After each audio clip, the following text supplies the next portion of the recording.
Every year లాగే ఈ year కూడా మేమైతే శ్రీరామనవమి ఉత్సవాలు చాలా బాగా జరుపుకున్నామండి.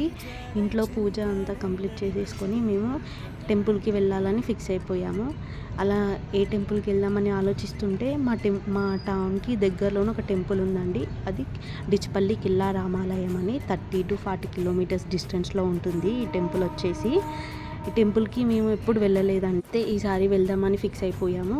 ఇక మేము టెంపుల్కి వెళ్ళేసరికి 11 to 12 ఆ టైం అయిందండి. ఆ టైంకి వెళ్ళేసరికి అయితే చాలా అంటే చాలా మంది జనాలు ఉన్నారు. మళ్ళీ టెంపుల్ వచ్చేసి మెయిన్గా గుట్ట పైన ఉంటుందండి. పైకి చాలా నడవాలి.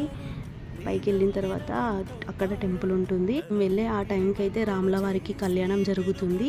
ఆ టైంలో వెళ్ళాం మేము.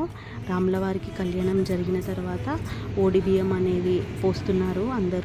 ఇలా పోసిన తర్వాత తీర్థప్రసాదము మేము అక్కడే తీసుకున్నాము. మా అన్నయ్య చూడండి, మా పాప విధాత్రి ఏడుస్తుంటే మా పాపని అలా పైన ఎత్తుకొని ఆడిస్తున్నాడు మా అన్నయ్య. చాలా బాగా అనిపించింది నాకు టెంపుల్కి వెళ్ళడం.